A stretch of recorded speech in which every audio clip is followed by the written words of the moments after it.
Good morning from the Freedom of Information and Privacy Association.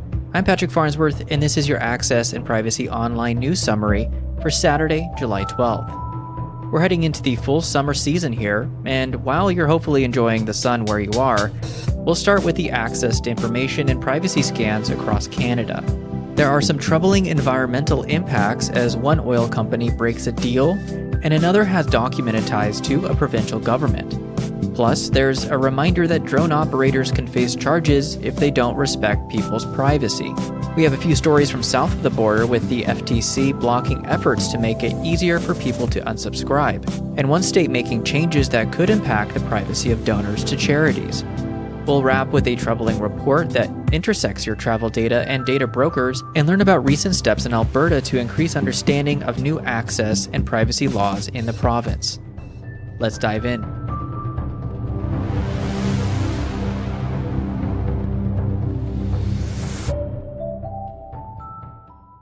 We begin in BC, where Matt Simmons, LJI reporter, and Zach Viscara from the Narwhal and the Investigative Journalism Foundation bring us a report where Canadian Natural Resources Limited failed to meet commitments to deactivate thousands of old oil and gas pipelines and face few consequences.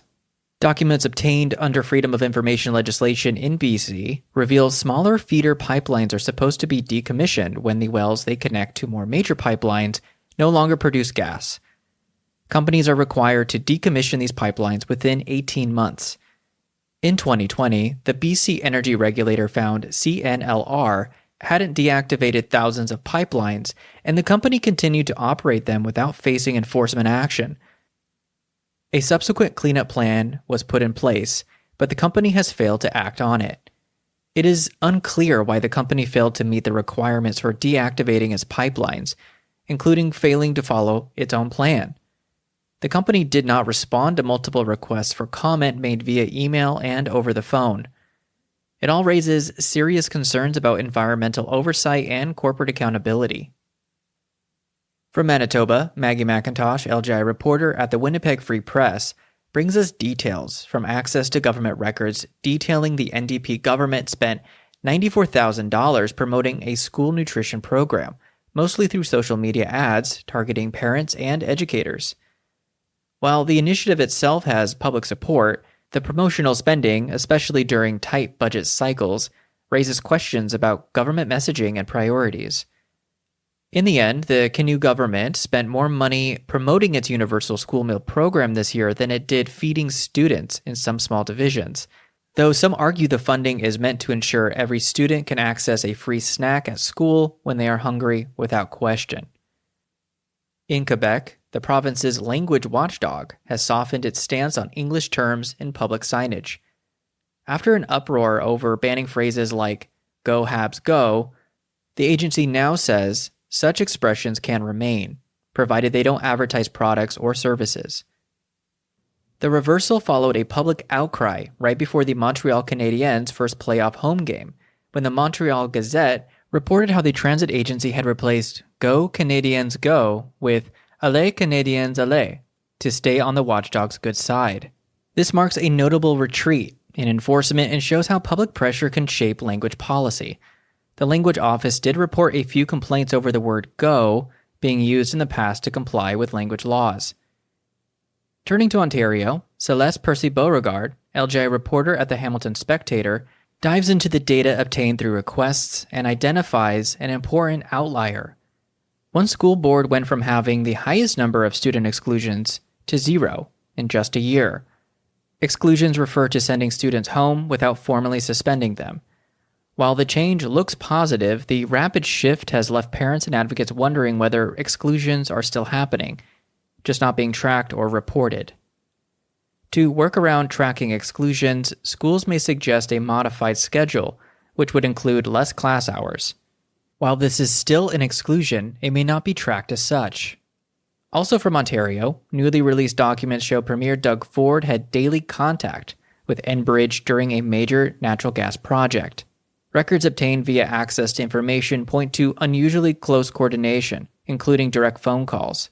The documents also revealed that some government officials were acting as liaisons for the company and the public, with one bureaucrat having contact with Enbridge on a daily basis. This raises red flags about the independence of decision-making and the role of fossil fuel companies in shaping provincial energy policy. And finally, in Newfoundland, a salmon advocacy group says aquaculture companies are stashing plastic waste along the coast instead of cleaning it up. Photos and reports submitted to the Federal Environment Department show bags of plastic tubing and debris hidden in woods and coves. The group argues this violates regulations and harms marine ecosystems. The Atlantic Salmon Federation is calling for the federal fisheries minister to halt aquaculture expansion in the province until the companies get their waste under control. Now to Canadian stories tied to privacy.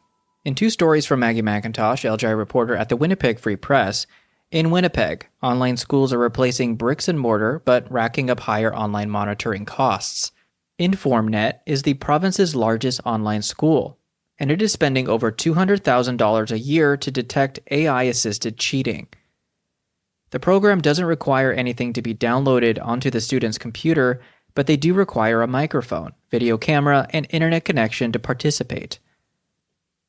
While discipline is decided on a case-by-case basis, students are generally given a 0 if academic misconduct is discovered.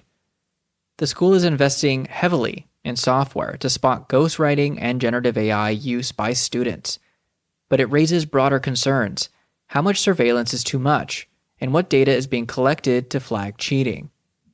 Meanwhile, a former university regent resigned, citing governance concerns, including the handling of personal information.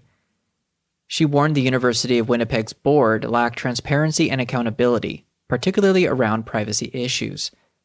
The regent refused to share her resignation letter, but multiple current regents told the Free Press they've been hearing increasingly from community members who are frustrated by a perceived lack of transparency related to decision-making. The incident highlights growing tension around university governance and public trust. And in Toronto, a man has been charged with voyeurism after allegedly using a drone to spy on two women through condo windows.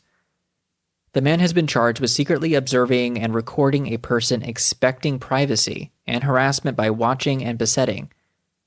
The case is a stark reminder that drone operators can and will face criminal charges if they violate people's privacy.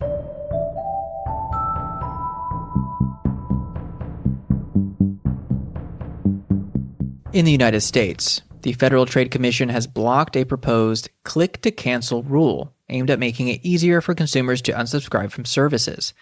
The rule would have forced companies to provide a simple, one-click option to cancel subscriptions, cutting down on confusing menus and retention tactics. According to the FTC, a procedural error was made by failing to come up with a preliminary regulatory analysis, which is required for rules whose annual impact on the U.S. economy is more than $100 million. Originally, the FTC thought the impact would be less than $100 million. The decision to block it is being criticized as a win for corporate interests over consumer rights. At the same time, North Carolina's governor appears to have vetoed a bill that would have shielded the identities of donors to charitable organizations. The proposed law was pitched as a privacy measure, but critics said it would have made political dark money harder to trace. The veto reflects ongoing tension in the United States over how to balance donor privacy with transparency in political financing. If you've flown recently, your travel data might be in places you didn't expect. A new report from the Electronic Frontier Foundation shows that data brokers are selling flight information to U.S. immigration agencies like U.S. Customs and Border Protection and Immigration and Customs Enforcement, or ICE. The Airlines Reporting Corporation, a data broker owned and operated by at least 8 major U.S. airlines, was taking customers' domestic flight information and selling it to government agencies. That includes not just passenger names and flight paths, but also payment and location data. The findings underscore how weak regulation of data brokers can expose travelers to surveillance without their knowledge. And to wrap up our week, in Alberta, the province's Information and Privacy Commissioner has released an early assessment of new access and privacy laws. The commissioner says the new legislation, so far, shows promise, but also needs more clarity to be effective. The report identifies both progress and gaps, especially in how public bodies interpret their new obligations. As the province continues rolling out changes, education and enforcement will be key. The Office of the Information and Privacy Commissioner, or the OIPC, said it will continue to monitor how the laws affect privacy and access to information rights of Albertans, and will continue to voice its views for months and years to come.